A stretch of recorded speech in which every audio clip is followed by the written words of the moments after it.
मामला सीधी जिले के थाना कमरजी अंतर्गत है, जहां की जमीन का अतिक्रमण हटाने को लेकर गए थाना प्रभारी के ऊपर हमला हुआ। इस संबंध में जिला न्यायालय के वरिष्ठ अधिवक्ता अरविंद शुक्ला ने बड़ी बात कही। सुनिए पूरी बातचीत सीधी से जगन्नाथ द्विवेदी के साथ। ये जो घटना हुई इसमें रास्ता उपलब्ध किया गया था पटेल जी लोगों के द्वारा, और जब थाना प्रभारी को मैसेज आता है तो वो आम रास्ता खुलवाने के लिए जाता है और उस पर इस तरह का जघन्य हमला किया जाता है। आज वो जीवन मृत्यु के बीच संघर्ष कर रहा है थानेदार इंदिराज सिंह।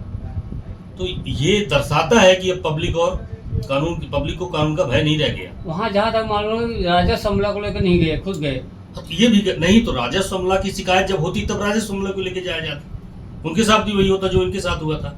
एक सामान्य सी शिकायत थी और ये 341 आईपीसी जो है रास्ता अवरुद्ध करने के लिए सार्वजनिक लोक पथ है, वो चुरहट से मिलिया मार्ग है, उसको यदि जाम कर दिया गया था तो थाना प्रभारी गए थे खुलवाने, तो गलत नहीं था उनका उद्देश्य।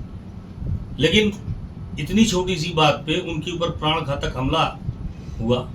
यहाँ तक कि मैं अभी देख रहा था वीडियो में कि जो उनके सहकर्मी थे जो गन लिए हुए थे वो भी भागते हुए दिखाई दिए गन लेके।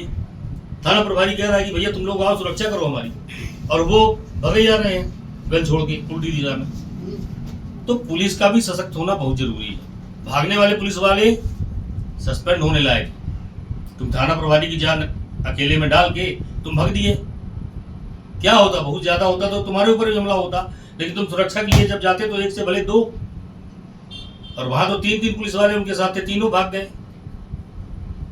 तो ये जो भगोड़े हैं पुलिस वाले, इनके ऊपर भी कार्रवाई होनी चाहिए कि उन्होंने थाना प्रभारी की जान को जोखिम में डाल के वो अकेले छोड़ दिया। तो अब यही सब बातें हैं। जनता को सशक्त पुलिस वाला चाहिए जो उसकी रक्षा कर सके, भागने वाला नहीं। आपने देखा होगा कि पब्लिक खुद सहयोग करती है जहां कहीं आगजनी होती है, जहां कहीं वैसी घटनाएं घटती हैं, पब्लिक खुद इनके साथ आ जाती है आगे समस्या का समाधान करने के लिए। लेकिन इस घटना में एकदम विपरीत हुआ, पुलिस खुद ही भागी जा रही है। तो मेरा निवेदन तो यही है जगन्नाथ जी कि थोड़ा सा सतर्क करना चाहिए व्यवस्था को, तभी हमारा जीवन सुरक्षित है, अन्यथा हम सभी खतरे में हैं। पुलिस आपराधिक घटनाएं बढ़ रही हैं, इस पर क्या कहेंगे? मैंने आपसे निवेदन किया कि जनता के बीच में कानून का भय नहीं रह गया है। क्यों? जब कोई अपराध घटित होता है तो थाना प्रभारी के पास कहीं सांसद का, कहीं विधायक का, कहीं नेता प्रतिपक्ष का फोन आने लगता है कि भैया FIR मत करना, निपटाओ ऐसी थाने से मामला। अपराधी को संरक्षण प्राप्त हो रहा है, क्या करेगा अपराधी? आपने एक बड़ी बात की है। अभी जहाँ तक जानकारी मिली है, अभिषेक उपाध्याय जी के बगले में युवा कांग्रेस ने धरना में पहुंच गए, थाना प्रभारी को हटा दिया। अभिषेक उपाध्याय जी का गलत स्थानांतरण किया गया, उनको गलत वहां से हटाया गया। यदि उनकी व्यवस्था चाक चौबंद ना होती, वो अभिषेक उपाध्याय जी को हम लोग खूब अच्छे से जानते हैं, उनका पुलिसिया रवैया, वो आदमी एक बड़ा निष्कपट आदमी है और गलत काम नहीं करता। वो मेरे को ऐसा पता चला है कि कुछ राजनेताओं के पुत्र और उनके जो समीपी हैं उनके द्वारा जबरदस्ती शिकायत किए जाकर कि हम बंगले में पथराव हुआ, ये हुआ, वो हुआ। तो देखिए, ये तो मुझे कतई ये स्वीकार नहीं है।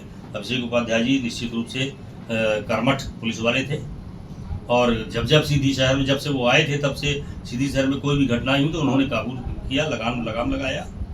तो ये तो गलत बात है। राजनीतिक दबाव में यदि पुलिस अधिकारी का ट्रांसफर हो रहा है तो ये माने जनता के लिए दुर्भाग्य की बात है।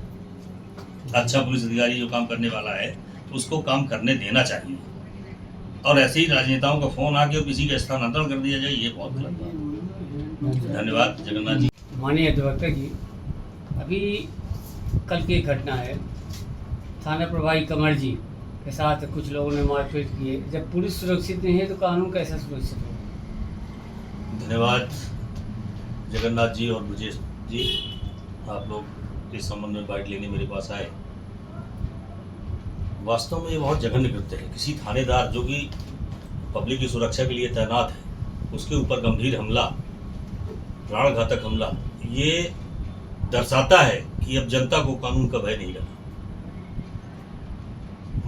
कोई भी सरकार है उसने वैसे भी समाज को 2-3 भागों में बांट दिया है। SC ST और OBC जनरल, ये सब तमाशा जब तक चलता रहेगा तब तक घटनाएं ऐसी ही होंगी और अपराध में वृद्धि होगी। अभी आपने देखा होगा कि नाग मंदिर के पास जो परिवार था वो साकेत वर्ग से बिलोंग करता था, है ना, SC में था। उसका घर क्यों नहीं गिराया गया जब इतना बड़ा हमला हुआ था? इसलिए कि वो साकेत था। अब क्या होगा? अब पटेलों का घर गिरेगा जिन्होंने हमला किया है। ये सब विसंगतियां जो चल रही है, ये सरकार की केवल नाकामी है। आज पुलिस जो कि जनता की सुरक्षा के लिए तैनात है, उसको भय है। धन्य है वो पुलिस अधिकारी जो रात्रि में गश्त पे निकलता है अपनी टीम को लेकर। इसी तरह यदि अपराध में वृद्धि होती रही तो वो दिन दूर नहीं जब प्रजातंत्र का इस देश से रवाना होना तय। इन घटनाओं पर यदि काबू नहीं किया गया तो न कानून बचेगा, न कानून के रखवाले बचेंगे, न हम लोग कुछ कर पाएंगे। हम लोग के ऊपर तो वैसे ही हमला होता रहता है। अभी आपने देखा इंदौर में वकील साहब को मारा, गोली मार दी, जबलपुर में मारा। तो अपराधियों के हौसले दिनों दिन बुलंद होते जा रहे हैं। उसके पीछे राजनीतिक संरक्षण और तमाम सारी व्यवस्थाएं हैं जो आप भी जिन व्यवस्थाओं से परिचित हैं। आप बड़ी बात की है, पत्रकार और वकील के ऊपर हमला होते हैं, पुलिस पर भी हमला हो रहे हैं। देखिए जगन्नाथ जी, पुलिस, पत्रकार, वकील और डॉक्टर, ये समाज के 4 स्तंभ हैं। इसमें यदि कोई भी स्तंभ कमजोर होगा तो निश्चित रूप से ढांचा गिरेगा। तो मैं तो ये मानता हूँ कि इनको सशक्त होना चाहिए, इनकी सुरक्षा के लिए उनको विशेष प्रबंध भी